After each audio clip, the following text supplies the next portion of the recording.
L'histoire que vous allez écouter est une fiction. Toute ressemblance avec la réalité s'avérerait fortuite. Françaises, Français, mes chers compatriotes, bonsoir. Avant de commencer, nous tenons à remercier les dealers de sciences et Radio Campus Bordeaux 88.1 de nous donner la parole et de ne pas nous censurer. Contrairement à d'autres médias gangrénés par le poilisme oriental. Comme vous le savez, nous avons écrit un livre. Mais ce n'est pas simplement un livre, c'est un récit, écrit à quatre mains et entre quatre murs. Ce récit inspirant, c'est le parcours de deux hommes, Anthony Kohola et Balthazar Cozy. Nous, ces hommes, ce sont des battants. Et ce livre, il raconte ce combat.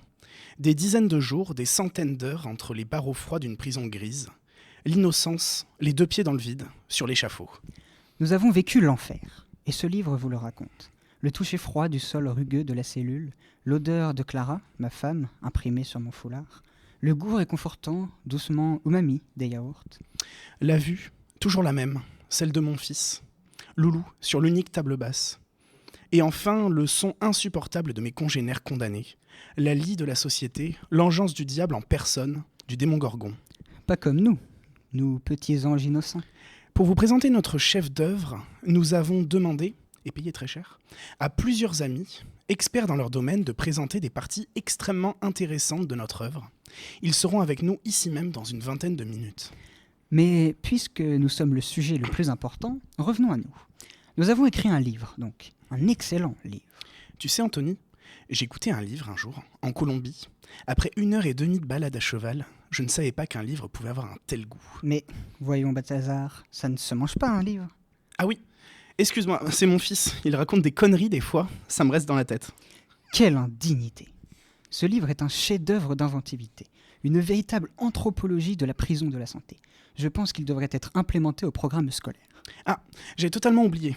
Veuillez nous excuser, chers auditeurs, je m'explique. On a joué à un petit jeu avec Jupiter et Flamby, et j'ai perdu. Ils m'ont donc imposé un gage, présenter l'actualité scientifique.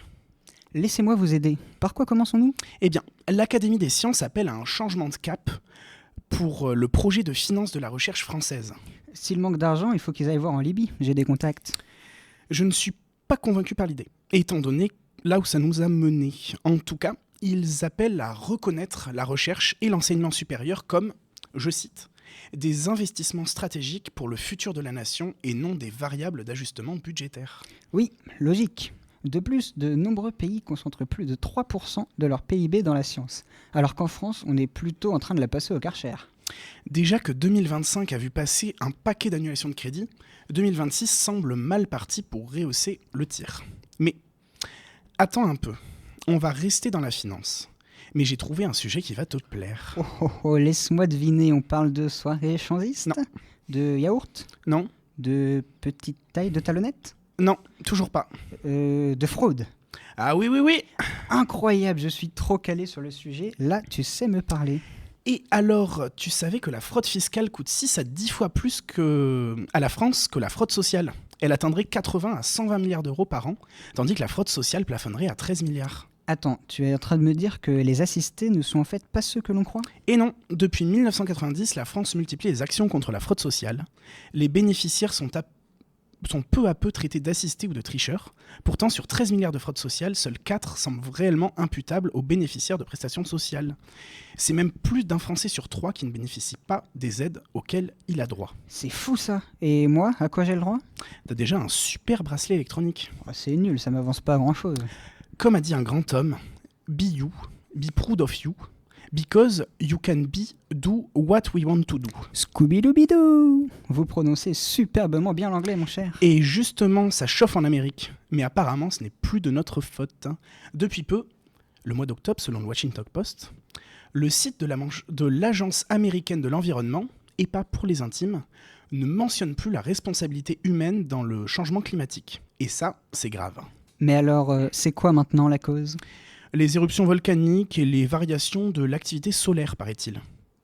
Le porte-parole de l'EPA, Bright Hirsch, a même annoncé que, je cite, « l'agence ne répond plus aux injonctions de la secte climatique ». Pas besoin de préciser que cette agence n'est plus aucune crédibilité scientifique depuis le retour de Trump au pouvoir. Mais il y a quand même un consensus scientifique sur la question, non ? Oui, Depuis 2007, aucun corps scientifique, qu'il soit de calibre national ou international, n'a contesté la responsabilité humaine d'un réchauffement climatique. Selon une méta-analyse de 2016, le consensus sur l'origine humaine du réchauffement climatique serait même de près de 97%. Ah, ça me rappelle quelque chose. L'étude démontre aussi que les effets des activités humaines sur le climat expliquent la totalité du réchauffement global observé entre la dernière décennie et l'époque pré-industrielle, tout en rappelant que les effets naturels comme les volcans ou le soleil sont négligeables. Oui, et Jim Skea, le président du groupe d'experts intergouvernemental sur l'évolution du climat, plus connu sous le nom de GIEC, la référence en la matière, a même rappelé début décembre que, je cite, sans équivoque, les humains sont la cause du changement climatique auquel nous assistons. Super ça, quand on sait que 2025 est en passe de devenir la seconde année la plus chaude jamais enregistrée. Mais qui aurait pu prédire? Je sais pas, les scientifiques qui alertent depuis des décennies. Bref, puisqu'il fait froid, plongeons dans l'actu chaude. La dermatose nodulaire contagieuse, ça te dit quelque chose? Non, mais le nom ne me vend pas du rêve. Encore un coup des bolcheviks, je suppose. Ou des francs-maçons. Pas du tout, c'est une maladie virale qui touche les bovins, les vaches. À l'origine, elle vient d'Afrique, mais elle est arrivée en Europe en 2014, dans les Balkans, et puis en Asie en 2019. Et en quoi ça me concerne? Eh bien, figure-toi que cette épidémie s'est de nouveau manifestée en juin, cette fois en Sardaigne et en Lombardie, puis en France. D'abord en Savoie le 29 juin 2025 et en Haute-Savoie, puis l'Aisne, le Rhône, le Jura et le Doubs, avant d'atteindre le sud-ouest en octobre. Ça commence à me faire peur tout ça. Qu'on m'apporte du gel hydroalcoolique. Pas d'inquiétude, aucun danger pour l'homme, tu peux même pas l'attraper.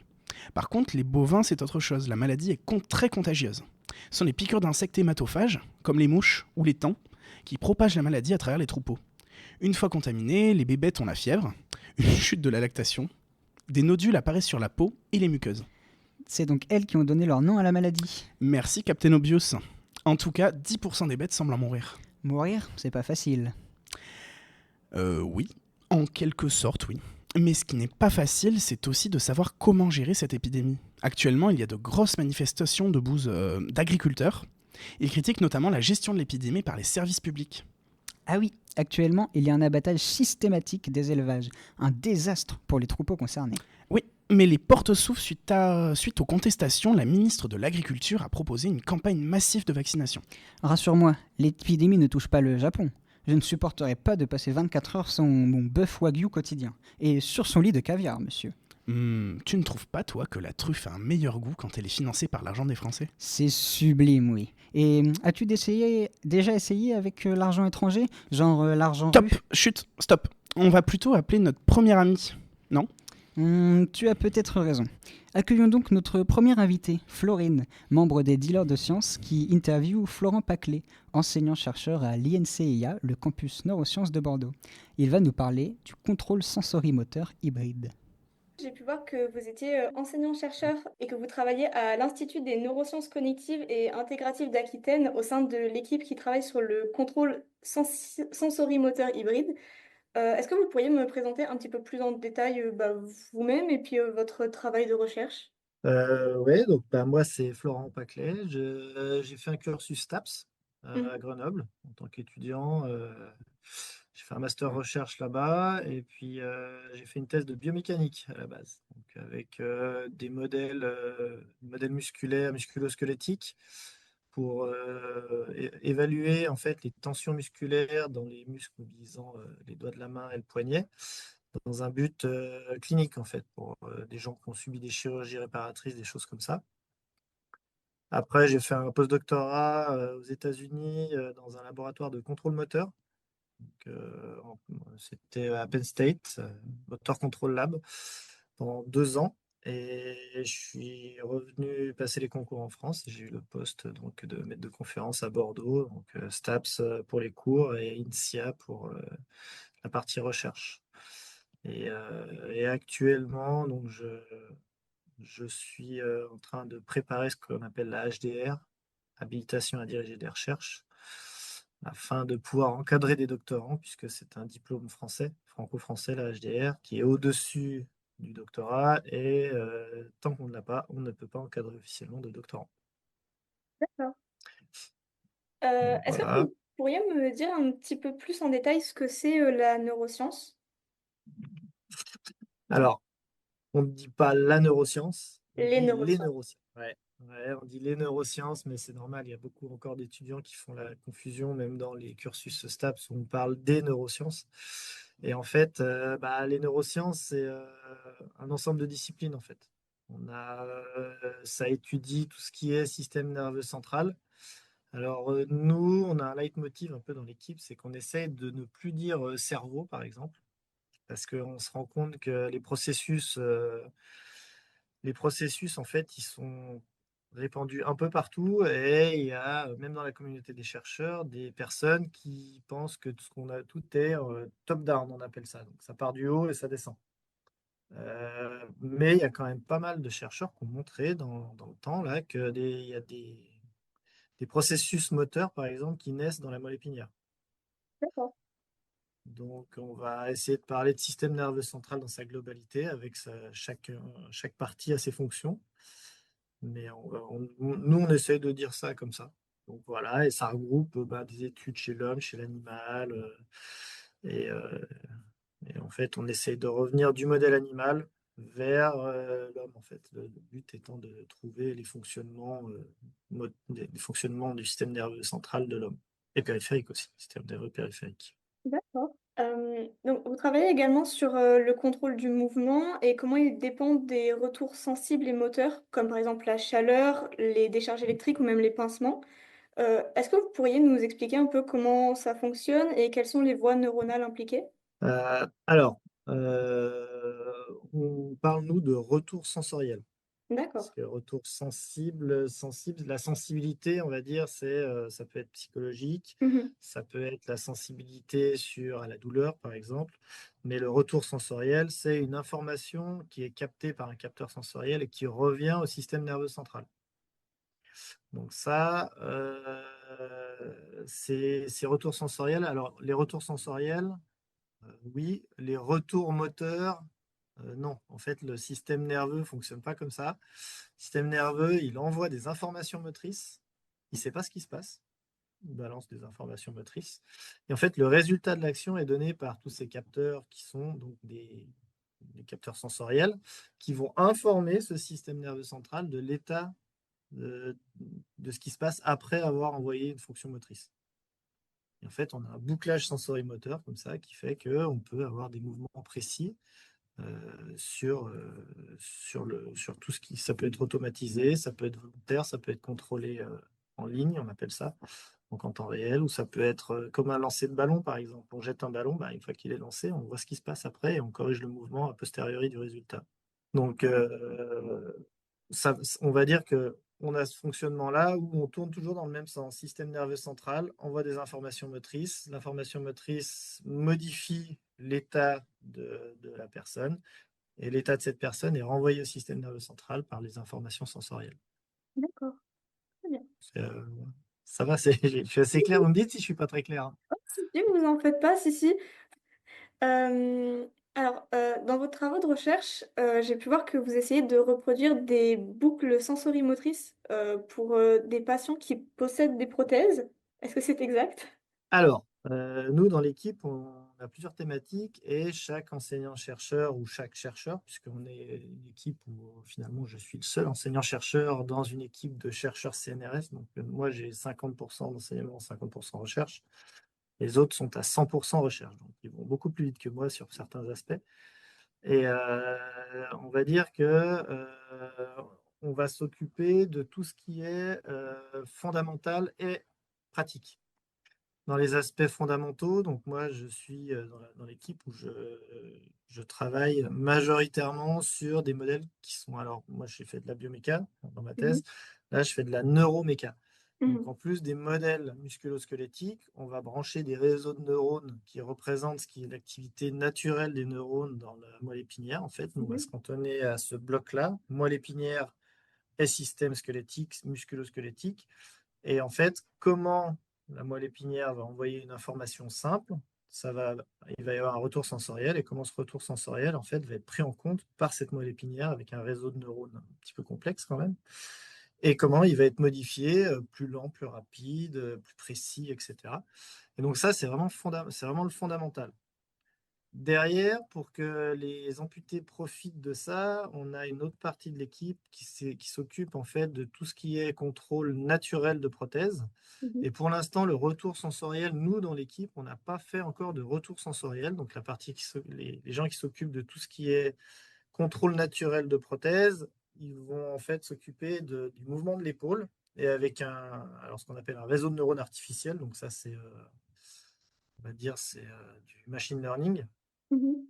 Ils vont prédire la position du poignet D'accord. pendant une gestuelle, rien qu'avec la position de l'épaule. Donc, imaginez, vous êtes coupé au niveau du bras, vous avez une amputation à ce niveau-là, rien qu'en bougeant l'épaule, on a un environnement virtuel qui va prédire un bras virtuel où est-ce qu'il va aller. Et pour l'instant, c'est plutôt comme ça. Le seul retour, c'est quelque chose de virtuel en vision. Les retours sensoriels directement dans les nerfs, ça existe. C'est fait dans l'UTA. Alors, j'ai oublié la ref. Je la retrouverai peut-être après. Mais le problème de ce genre de retour sensoriel, c'est que le nerf qui a été sectionné, on va lui brancher une espèce de petite électrode avec plein de petites aiguilles microscopiques. Et c'est assez complexe parce qu'il faut, dans un nerf, en fait, on a des sorties motrices et des entrées sensorielles. Tout le câblage, en fait, il est dans le nerf et en fait, on ne sait pas où il est. Et ils sont obligés de faire des tests. Après, on a des aiguilles qui sont plantées à différents niveaux et ils vont tester les moteurs. Et puis, ce qui reste, c'est censé être le sensoriel. Donc, on ne stimule pas les aiguilles où le moteur arrive. On Mhm. stimule électriquement la partie du nerf sur les parties sensorielles. Ça donne des retours sensoriels. Donc, on stimule cette partie sensorielle. Ça marche. Le problème, il y a deux problèmes. Le premier problème, c'est que c'est purement expérimental. Et le deuxième problème, c'est qu'au long terme, ça ne marche pas. C'est en fait comme les stimulations cérébrales profondes chez les Parkinsoniens. En fait, on se rend compte que quand on vient stimuler électriquement quelque chose de nerveux, on a une dégénérescence du nerf. D'accord. Donc, au bout d'un moment, ça ne marche plus. Dis-moi, Balthazar, tu connais la musique préférée de Clara ? C'est un peu particulier, mais en fait, je dois avouer que j'aime bien. Il s'appelle ça rock and roll, je crois. C'est Every Time We Touch de Electric Callboy. I still hear your voice when you sleep next to me. I still feel your touch in my dream. Forgive me my weakness, but I don't know why. Without you, it's hard to survive. 'Cause every time we touch, I get this feeling. And every time we kiss, I swear I can fly. Can't you feel my heartbeat fast? I want this to last. Need you by my side. 'Cause every time we touch, I feel the static. And every time we kiss, I reach for the sky. Can't you hear my heartbeat slow? I can't let you go.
swear I can fly.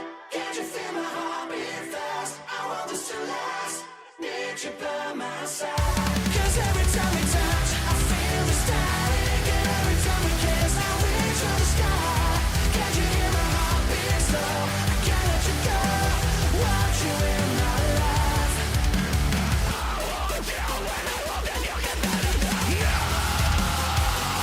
Cause every time we touch, cause every time we touch. Quelle finesse, quel accord, du miel pour les oreilles, une ode à la beauté. Je ne pensais pas que ce genre de choses existait dans notre belle République. La République, c'est moi! Bientôt, en 2027, je l'espère. Mais retournons d'abord voir Florent Paclet de l'INCIA.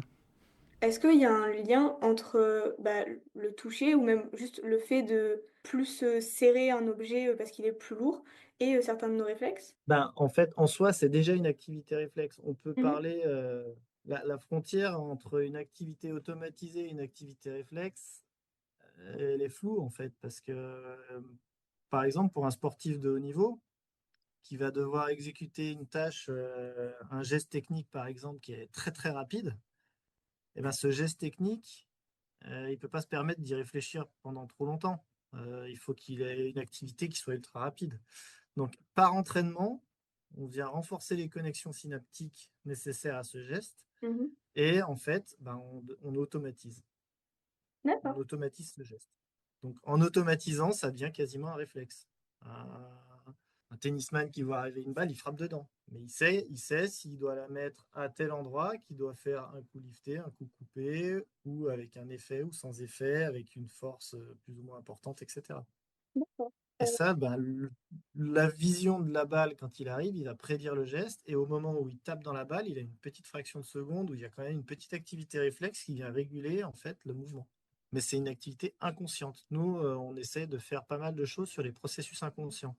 Là, vous avez mis des vêtements ce matin, ben, vous ne les sentez plus. Non, effectivement. Et voilà, on a des capteurs sensoriels à adaptation lente, puis d'autres à adaptation rapide. Là, quand on met des vêtements, on ne les sent plus parce que c'est adaptation rapide, puis en fait, on n'en fait plus rien dans la journée.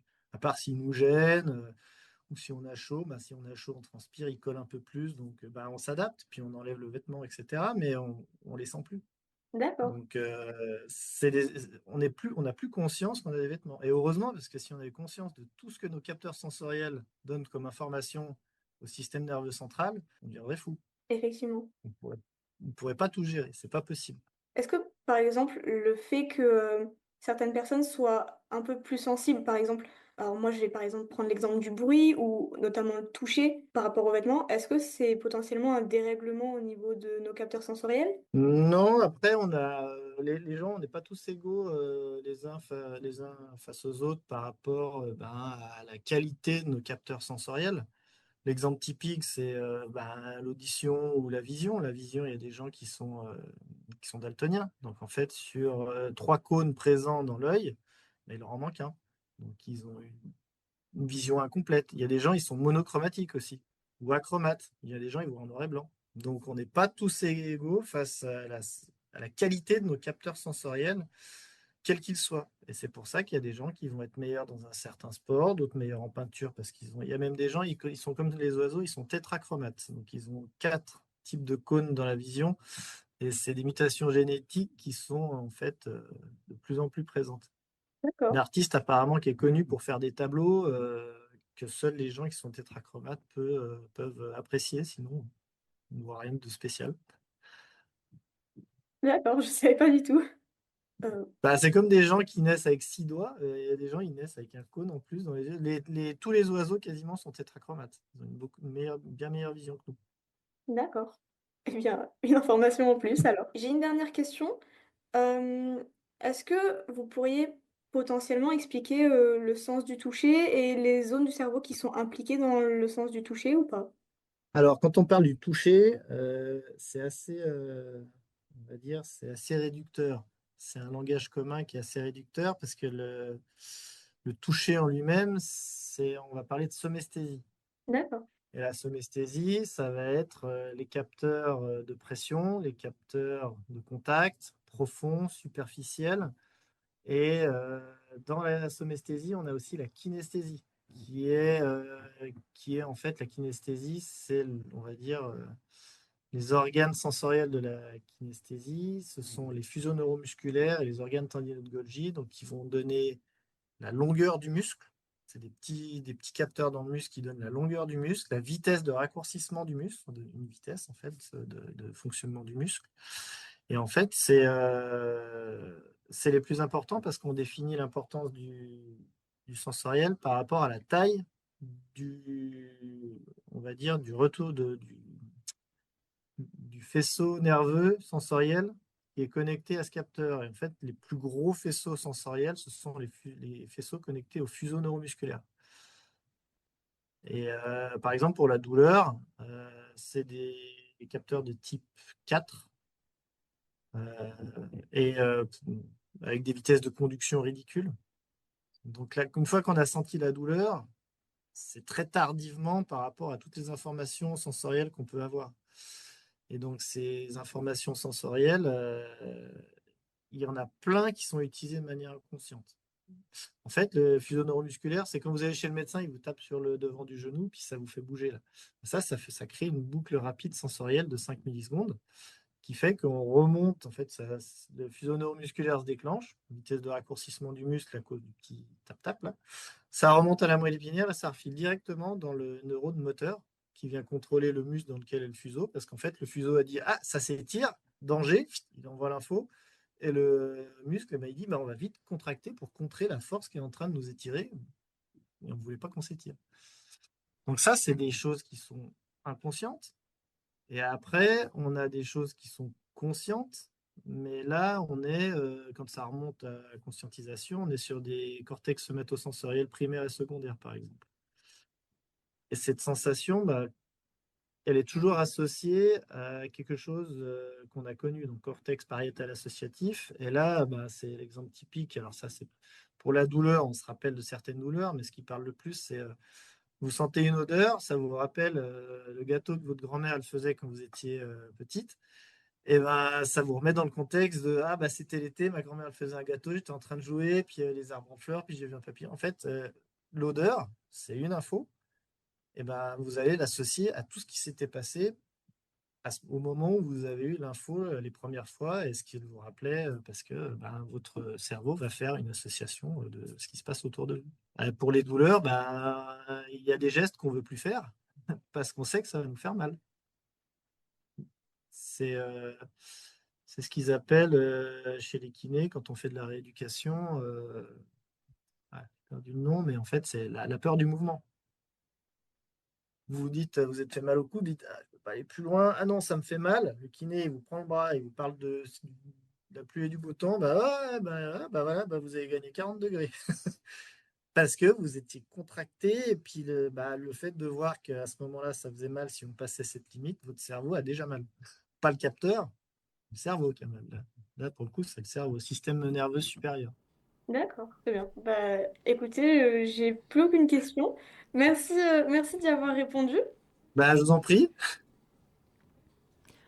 Bonjour, merci de m'avoir invité. C'est tout naturel, ma chère amie. Trêve de familiarité. Je n'ai hélas que peu de temps devant moi, j'ai une affaire urgente à régler. Plus urgente que 2 hommes traumatisés? Bon, admettons. Bien, je voudrais parler d'un passage de votre livre qui m'a particulièrement touchée. Celui où vous évoquez votre chat, Jean-Louis, qui entre dans vos rêves. À cet instant, on ressent qu'il vous manque. Tu as un chat, toi? Non, et toi? Vous décrivez que dans votre rêve, c'est comme s'il était avec vous, que vous pouvez le sentir au toucher, le voir et l'entendre ronronner. Et votre rêve se termine lorsque vous entrez dans la peau de votre chat et que vous vous regardez, tel l'être pathétique que vous êtes. Quelle mise en abîme incroyable! Il ne me semble pas avoir écrit ça. Vous savez en quoi je me suis reconnue? Mon chat. Ah, mon bien-aimé Figaro, c'est le plus beau, le plus merveilleux de tous les chats. Il m'arrive quand je pars et ne le vois plus pendant une journée entière de rêver de lui. Je le sens, comme s'il était avec moi. Et que faisons-nous quand on est avec notre adorable petit minou? On le caresse. Il a des poils et nous on adore le caresser avec notre main. Le chat de ma mère s'appelle Jean-David Dupuis, mais je ne vois pas où vous voulez nous mener. De nos sens. Comment ils fonctionnent et comment ils nous permettent de comprendre notre environnement, notamment de percevoir notre adorable petit félin. Et notre superbe livre dans tout ça? Dans mon contrat, il n'y avait pas écrit que je dois faire la promo de votre livre et je n'ai, entre nous, pas envie de le lire. Donc laissez-moi faire ma chronique si vous voulez pas que je dise des choses fâcheuses pour vous. Quelle indignité. D'accord. Oui, je me souviens de ce passage. Il est dans l'accès limité que je vous ai gracieusement offert en tant qu'ami. Voilà. Donc, on reprend. Nos 5 sens, vous les connaissez, n'est-ce pas? La vue, le goût, l'odorat, le toucher et l'ouïe. Nous, humains, nous utilisons principalement la vue. Et oui, c'est grâce à elle que nous voyons notre chat, si on n'est pas malvoyant, et que nous savons qu'il est là. Pour voir, on utilise nos yeux. Ensuite, il y a l'ouïe. On entend notre chat ronronner ou miauler. S'il feule ou grogne, c'est pas bon signe. Vous le dérangez. Nous, on communique avec ce sens. On comprend le message qui nous est destiné principalement grâce à notre ouïe. Ensuite, il y a le toucher. On touche, comme caresser le poil du chat. Ça nous permet d'apporter une information en plus. On touche notre corps, notre peau. Pour finir, on sent. Oui, notre chat a une odeur bien reconnaissable qu'on adore. Bon, le 5e, c'est le goût. Personnellement, je ne préfère pas manger mon chat. Mais le changement, c'est maintenant, non? Tu connais le site 1001 recettes de 1001 façons de cuire un chaton? Oh mon Dieu, comment osez-vous dire ça? Et comment tout cela fonctionne exactement? Eh bien, je vous ai cité nos 5 sens dans un sens, je vais les expliquer dans l'autre sens. Le goût et l'odorat sont liés, ils font appel au même processus. Certaines espèces d'insectes ont des papilles gustatives sur leurs pattes. Elles mangent avec leurs pattes? On m'a dit que c'était ce que font les smicards. C'est fou d'en arriver là. Alors, elles goûtent avec leurs pattes déjà. En fait, pour percevoir quelque chose, on a besoin de récepteurs. Ce sont des cellules spécialisées à recevoir un certain type d'informations. C'est vague. Pour le goût et l'odorat, on a tous, les êtres vivants, donc nous humains et notre chat, des récepteurs aux molécules chimiques. On perçoit les molécules par nos récepteurs spécialisés. Chez les insectes qui goûtent avec leurs pattes, les récepteurs sont sur leurs pattes. Chez les mammifères, ils sont en majorité dans nos narines et sur la langue. Plus ils sont nombreux, plus ils sont sensibles. Et pour l'odorat, notre chat est beaucoup plus sensible que nous. Ils sentent des odeurs, des molécules que nous sommes incapables de sentir. L'argent n'a pas d'odeur, tout est ok. Ils sentent l'argent sale. Oula, je vais peut-être faire plus attention, moi. Hop là, le temps file, il faut que je me tarde pas trop. Le toucher. Pour le toucher, on a des récepteurs mécaniques. Ce sont des ondes de compression que ces récepteurs captent. Nous, ils sont sous notre peau. Mais les chats, ils sont incroyables. Alors figurez-vous que j'ai vu sur un site que les chats étaient en fait des êtres supérieurs devenus de la planète Zorg. Apparemment, ils communiquent par ondes radio avec leur queue et peuvent même contrôler les cerveaux des chômeurs qui passent trop de temps dans leur canapé à gober des mouches. D'ailleurs, les mouches sont aussi aux ordres des chats qui sont en guerre contre les bovins. Ils testent une nouvelle arme biologique, la dermatose bovine, et même que les chiens... T'emballes pas, oula. Je te parle des vibrisses, ce qu'on appelle d'ailleurs les moustaches ou les sourcils. Ce sont des longs poils et avec ça, ils captent les vibrations, par exemple les ondes sous la terre, pour chasser leur proie. Oui, ils ont colonisé le tunnel sous la Manche avec des armées de tiques entraînées spécialement pour le combat amphibien. Bientôt, les Anglais mangeront encore plus de roast beef, ce sont eux la véritable tactique géniale des chats. Toxoplasma gondii est une arme de contrôle de foule absolument incroyable, d'autant plus que le général... Oh là là, vous me fatiguez. Et vous savez quel sens fait aussi appel au récepteur mécanique? L'ouïe. Le son est une onde, un enchaînement de compression de l'air. Bon, en vrai, la différence est bien plus complexe et plus marquée que le goût et l'odorat. Très intéressant tout ça, mais vous arrivez peut-être à la fin, là? Et non, il manque la vue. On a tous nos récepteurs tous ces récepteurs dans les yeux, et c'est la lumière qu'ils captent. On en a même 2 types, les cônes et les bâtonnets. L'un pour la couleur, l'autre pour le mouvement. Nous, on voit bien les couleurs. Par contre, la nuit, on ne voit pas grand-chose. Il n'y a pas assez de lumière. Mais Figaro, mon chat, lui, il voit. Et pas parce qu'il a plein de bâtonnets, non, parce qu'il a un petit truc en plus, le tapédome lucidum. Ça reflète la lumière et augmente donc les rayons lumineux qui sont perçus par les récepteurs. Bref, quel super pouvoir ils ont nos matous. Ah là là. On ne dit pas tout, renseignez-vous. Bon, je file, j'ai une affaire urgente à régler. Balthazar, je crois que tu devrais baisser un peu ta consommation de blanche, ça va commencer à se voir là en public. Bon, il y a une super promo sur les friandises préférées de mon fifi. Je dois aller au magasin avant qu'il ferme. Au revoir. Ah, bon débarras. Allez, pour fêter ça, musique. C'est une proposition de Loulou. Smell Like Teen Spirit, à l'origine c'était un morceau de Nirvana, mais il a été repris par Chaka Ponk, un groupe de rock français qui s'est séparé il y a un an. Loulou a beau avoir tes idées politiques, il n'a jamais eu notre goût pour l'opéra baroque du XVIIe siècle. On a tous des défauts.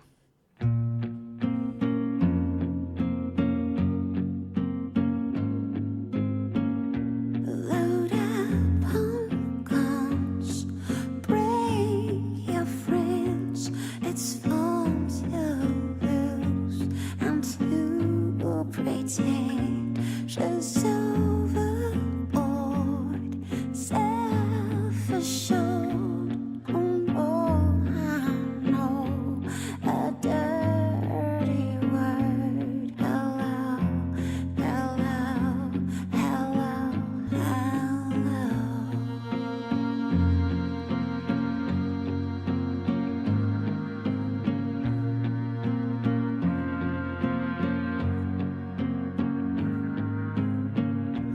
I'm worse at what I do best, and for this gift I feel blessed. A little crew has always been and always will until the end. Hello, hello, hello, hello, hello, hello, hello.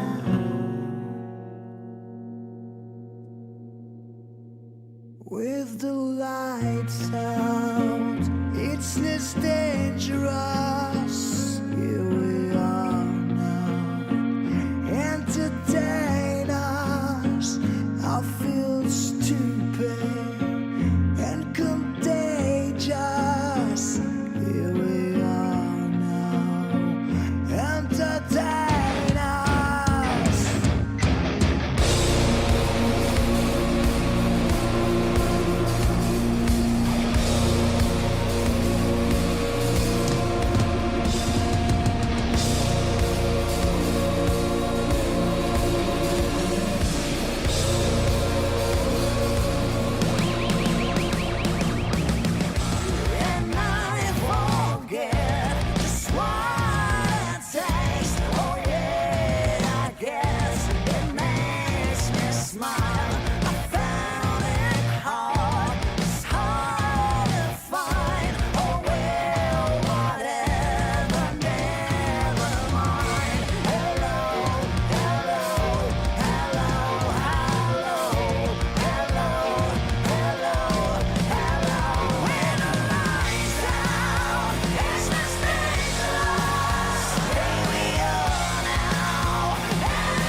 Je ne comprends rien aux paroles. C'est normal. Ça parle de révolution adolescente, c'est pas du tout fait pour nous. Ah là là, je me souviens de mai 68. On observait les gueux à la télé avec père et mère en mangeant des sablés à la truffe. Quelle indignité! Papa disait toujours, à la télé, il y a deux types de gens. Ceux qui ont réussi et ceux qui ne sont rien. Franchement, Balthazar, ça fait un moment qu'on est sorti et pourtant je n'arrive pas à reprendre autant de plaisir au goût de la truffe. J'ai toujours cette odeur qui revient. L'odeur? Oui, le renfermé, le moisi, ce mélange un peu humide, un peu rance. J'ai beau respirer l'air frais, j'ai l'impression que c'est imprégné dans mes narines. Je te comprends, mon ami. C'est pareil pour moi. Des fois, j'en rêve. Et c'est terrible parce que rationnellement, je sais que je ne suis plus là-bas. Mais mon nez, lui, n'a pas l'air au courant. Je me demande vraiment pourquoi ces odeurs nous collent comme ça. Parce que c'est notre projet. Je m'égare. Mais attends, tu te souviens pas? On connaît des contacts là-dedans, des spécialistes des odeurs. Mais oui, Lucie Pigma et Étélion, celle qui travaillait sur... comment ça s'appelait déjà? Le parfum mon amour. Celui qui est censé rendre n'importe qui amoureux. Ah oui, bon, on a surtout rendu tout le monde aveugle pendant 3 jours. C'est con, je m'en serais bien servi moi pour mes meetings. Je me souviens encore du gros paquet qu'elle nous avait donné pour faire taire l'affaire. Ça m'avait payé 1 mois de caviar. Un vrai délice. Tu crois qu'on pourrait les appeler pour leur en parler? Bah allez, je tente. Hein. Allô? Lucie, Anthony Corolla à l'appareil, avec Balthazar Cosi. On se demandait si vous pouviez nous éclairer sur quelque chose. Oh, bonjour monsieur. De quoi s'agit-il? Rien à voir avec mon amour, j'espère. La prison nous a laissé des cicatrices indélébiles. L'odorat a été ôté par les magistrats qui nous ont injustement condamnés pour quelques billets. L'odeur de la prison. Le moisi, le renfermé, elle revient sans prévenir. Nous aurions aimé que vous nous expliquiez pourquoi cela nous hante autant. Ah, je vois. C'est ce qu'on appelle la mémoire olfactive. L'odorat est directement relié aux zones du cerveau qui gèrent les émotions et les souvenirs, comme l'hippocampe et l'amygdale. Cette zone du cerveau correspond au système limbique. Et oui, cher monsieur, contrairement aux images ou aux sons, les odeurs ne passent pas par le filtre de la raison. Elles arrivent brutes. Et quand elles sont associées à une expérience répétée ou forte, comme un petit tour en prison, elles s'ancrent très profondément. Une odeur de moisi, dans votre cas, ce n'est pas juste une odeur, c'est tout un contexte qui revient. Le lieu, la peur, l'attente, la perte de contrôle, l'absence de liberté. C'est comme si vous y étiez de nouveau. Donc, si j'ai bien compris, ce n'est pas parce que je suis faible. Non, c'est que votre cerveau se souvient très bien. Trop bien, je dirais même. Et peut-on faire quelque chose pour s'en débarrasser? À part des séances de thérapie pour traiter le traumatisme lié à l'odeur, malheureusement, non. Mais les thérapies olfactives peuvent être très efficaces. Tout à fait. Certaines odeurs ont des pouvoirs fantastiques. La lavande est connue pour ses effets relaxants, et le jasmin peut aider à améliorer l'humeur, par exemple. Et le pouvoir des odeurs est tellement fort qu'il est aussi utilisé dans les stratégies marketing. Les odeurs dans le marketing? Si vous parlez de l'odeur étouffante de certains magasins de maquillage, je ne suis pas sûr que ce soit efficace. Non, pas du tout. Je parle plutôt de l'odeur du pain frais quand on rentre dans une boulangerie. Oh, du bon pain frais. On n'en avait pas en prison. Je commence à avoir faim, moi d'ailleurs. Et ben voilà, vous venez d'en faire l'expérience. L'odeur du pain frais attise notre appétit et nous pousse à acheter davantage de produits de boulangerie. Tout est réfléchi. Tiens, en parlant de pain et de boulangerie, ça me fait penser à un truc. La Madeleine de Proust, c'est aussi lié aux odeurs, non ? Absolument. La Madeleine de Proust correspond précisément à la mémoire olfactive. Dans le livre « À la recherche du temps perdu », le personnage principal mange une madeleine trempée dans du thé et se retrouve plongé, presque malgré lui, dans ses souvenirs d'enfance. Donc l'odeur de moisi, c'est notre Madeleine de Proust à nous? On peut dire ça, mais je suis sûre que vous en avez d'autres. L'odeur de la mer, de l'herbe fraîchement coupée, des cookies en train de cuire. Ou l'odeur du parfum mon amour. Chut, on avait dit qu'on n'en reparlerait jamais. Donc, si j'ai bien compris, le bulbe olfactif de notre cerveau est directement relié à nos émotions. C'est pour ça qu'une odeur peut nous replonger dans un souvenir marquant. C'est la fameuse Madeleine de Proust. Exactement. Les odeurs, parce qu'elles sont directement reliées à notre système limbique, ont des vertus fabuleuses. Elles peuvent influencer nos comportements et nos humeurs. Donc si l'odeur de moisi vous angoisse et vous replonge dans des mauvais souvenirs, essayez quelques huiles essentielles de lavande ou d'orange douce. Vous vous sentirez apaisé, c'est promis. Vous êtes sûr que ça va pas nous rendre aveugles parce que Apaisé. J'avais une solution quand j'étais à l'ENA pour pas trop stresser des partiels. Marie-Jeanne, au secours! Allô, allô? Allô? Bon, je crois qu'elles nous ont raccroché au nez. Faut croire que t'as dit quelque chose de mal. Notre prochaine intervenante vient d'arriver. Elle s'appelle Bobby Smith, spécialisée du goût. C'est l'intervenante qui nous a coûté le plus cher, non? Allez, allons-y, madame. Le goût est l'un des 5 sens. Il permet de percevoir les saveurs des aliments et joue un rôle essentiel dans notre alimentation. Lorsqu'un aliment est mis à la bouche, ce sont les papilles gustatives qui entrent en jeu. Par l'action de la salive, les substances chimiques présentes dans les aliments sont diluées, permettant ainsi leur détection par les papilles gustatives. Celles-ci renferment ce que l'on appelle des bourgeons gustatifs, capables de percevoir le goût d'un aliment. Vous m'écoutez ? Je suis là. Il y a un peu de mélange dans mes pages. C'est parce que je suis un néophyte. Allez, donc la langue permet de distinguer différents types de saveurs que l'on connaît tous et toutes très bien. Le sucré, souvent associé aux glucides, le salé, lié à la présence de sodium, l'acide, généralement perçu dans les aliments contenant des acides comme les agrumes, et l'amer, souvent un indicateur de toxicité dans la nature. Amer comme notre sentiment face à cette cruelle injustice judiciaire. Les Français sont amers, madame. Mais vous n'en dites que 4. L'autre jour, j'ai lu qu'il en existait un 5e. Je suis à l'ouest. Si, tout à fait, l'umami. La mamie. Mimi Courant ? Mais non, l'umami est un terme japonais qui signifie savoureux ou encore délicieux. Il s'agit d'une saveur au même titre que le sucré, le salé, l'amer et l'acide. On peut donc la considérer comme la 5e saveur. Qu'en pensez-vous ? Je ne suis pas une femme. Je ne suis pas un scientifique. Je ne peux pas vous répondre. Bref, le mot umami n'est généralement pas traduit. Il tire ses origines étymologiques d'un mélange de 2 alphabets, les hiragana et le kanji. Umami vient du mot umae, qu'on peut traduire par délicieux, et mi pour le goût. Mais qui a trouvé cette 5e saveur ? Bonne question. Je ne suis pas un homme de science, mais je suis un homme de réflexion, ma chère. Le goût umami a officiellement été identifié par le chercheur Kikunae Ikeda, professeur à l'Université impériale de Tokyo en 1908. Il se penche sur le dashi, un bouillon à base d'algues de kombu qui est un élément fondamental de la cuisine japonaise, et remarque que son goût n'est ni salé, ni sucré, ni acide et ni amer. Un goût unique qu'il a donc appelé umami. Encore un coup des Japonais. Grâce à ce plat, il a découvert que le glutamate était responsable de la sapidité, c'est-à-dire la saveur que certains ingrédients ou la préparation ont. Le glutamate est un acide aminé naturellement présent dans certains aliments. Attendez, je suis perdu. Bon, pour simplifier, le goût umami, c'est la saveur du glutamate. Je vous ai compris. Plus tard, en 1913, Shintaro Kodama étudie les copeaux de bonite séchés, un poisson qui est un autre ingrédient phare de la cuisine japonaise. Il découvre qu'ils contiennent des ribonucléotides IMP, une autre substance riche en umami. Puis, en 1957, c'est Akira Kinunaka qui fait la même découverte avec les champignons shiitake et les ribonucléotides GMP. Ce que ces découvertes successives mettent en lumière, c'est l'effet synergique entre les ribonucléotides et le glutamate.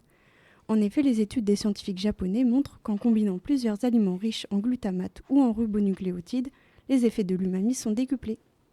Mais ce goût, il a quoi de différent du coup ? Il est difficile de mettre un mot sur le goût de cette saveur, mais elle est qualifiée comme un puissant exhausteur de goût dans les plats. Son goût reste plus longtemps en bouche que les autres saveurs et procure une sensation alléchante qui active la salivation. On peut retrouver ce goût dans quels aliments ? Ça me rappelle le goût des yaourts au 18e jour de détention. À force d'en manger 6 par jour, le goût change. Tu manges plus de yaourt, tu le ressens. Tu es yaourt. Je suis persuadé qu'on retrouve un umami puissant dans les yaourts au lait de vache bio brassés à la main de chez Champêtre Plus. Ce sont eux qui financent en partie cette émission. Si vous voulez. Cependant, le goût umami est souvent associé au goût de la viande, mais il se retrouve naturellement dans une multitude d'aliments comme les champignons, le parmesan, les tomates, mais se développe également lors de la fermentation ou maturation de certains produits comme le miso. C'est une saveur très répandue au Japon puisque leur alimentation est principalement basée sur les aliments fermentés. On retrouve également cette saveur si particulière dans les anchois, la bière, le saumon ou encore le thé vert. Et question d'une importance capitale, madame. Un traumatisme lié à une odeur de renfermé pourrait-il dérober son arôme umami sensible à la truffe de mon enfance ? Vous ne m'avez pas payé pour parler si longtemps. Au revoir. Quelle indignité. Et si on appelait plutôt notre ami dirigeant africain ? Elle est belle la peuplette de cette émission, tiens. C'est celui que vous avez aidé à arriver au pouvoir et qui s'autoprogramme expert en vision animale. Il est réputé constamment sous psychotrope, non ? Vous êtes vraiment sûr de vous ? Casse-toi, sale conne. Bon allez, j'appelle.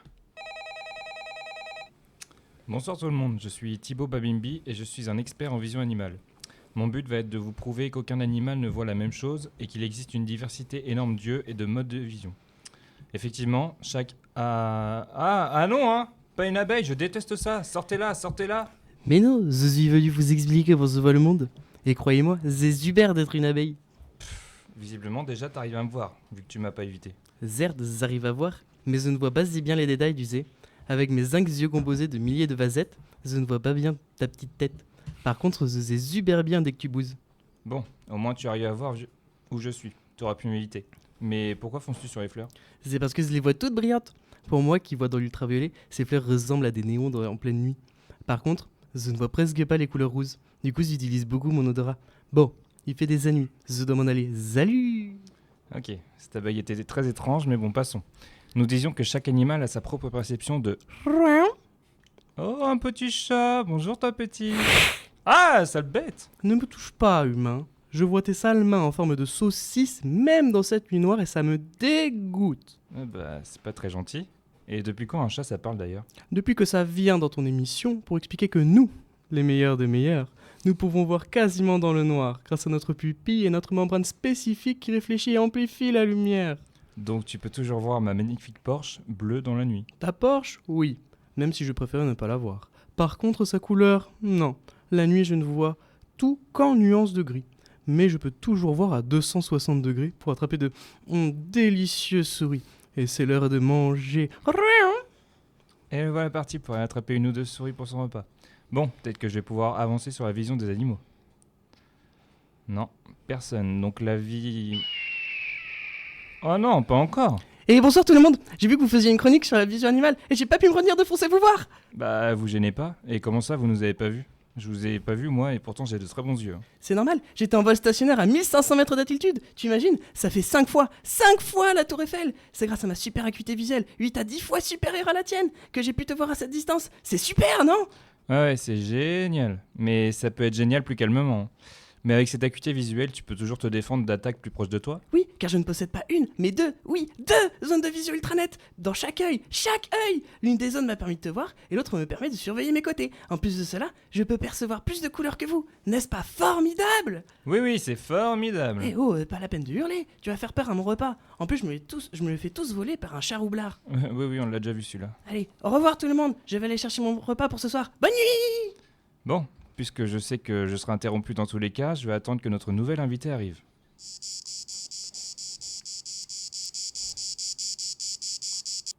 Bon. Bonsoir tout le monde. Et voilà, c'est reparti. Mais je viens juste d'arriver, ce n'est pas très sympa.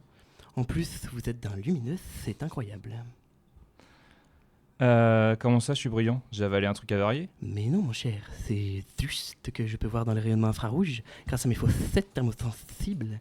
Ça veut dire pour moi, tous les animaux à sang chaud apparaissent aussi lumineux que des phares dans la nuit.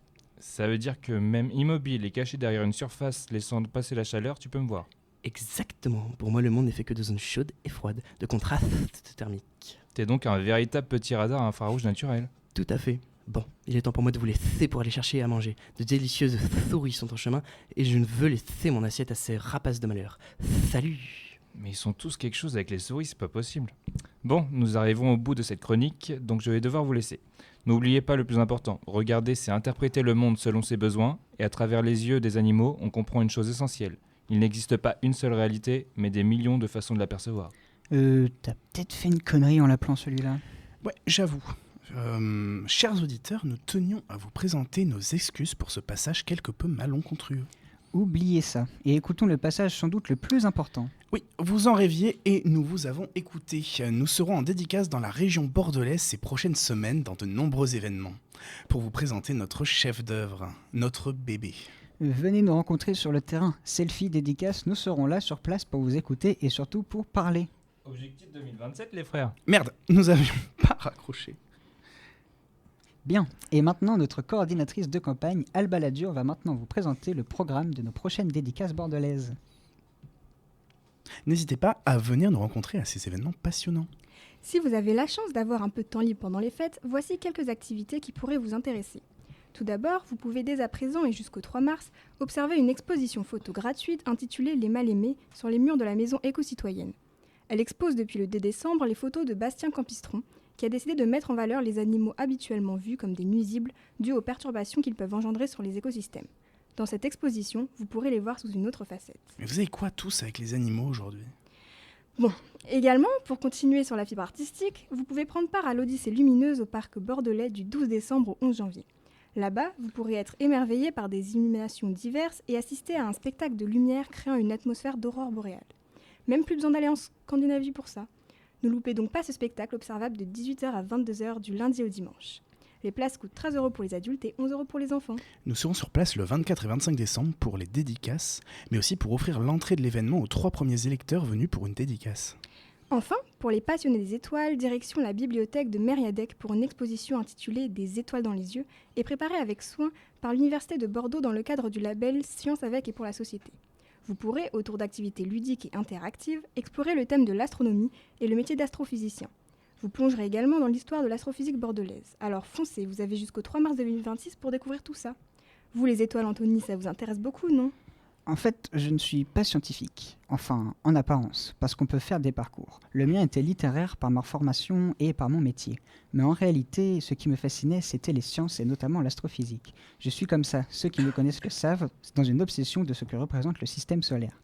Combien il y a d'étoiles comme le Soleil dans le système solaire ? Il y en a, si je ne me trompe pas, entre 2 et 400 milliards. Et 1 milliard, comme chacun sait ici, c'est 1000 millions. Donc il y a entre 200 et 400... Stop ! C'est pas avec ça que vous allez reconquérir le cœur des Français. Au boulot, fissa, vous allez me faire une belle outro pleine de bons gros vœux de Noël, bien transpirant d'hypocrisie. Mais où trouve-t-elle toute cette énergie ? Ce fut un plaisir de participer à cette fantastique émission. Un grand merci aux dealers de sciences pour nous avoir invités à leurs émissions, contre un petit billet pour financer la semaine de la culture scientifique. Ils vous retrouveront le 7 janvier pour une émission spéciale addiction. Ça ne peut pas mieux tomber, les montagnes seront pleines de poudreuses et nos nez aussi. Joyeux Noël ! Et bonne année ! Et la bonne santé surtout. Putain, on n'a toujours pas raccroché.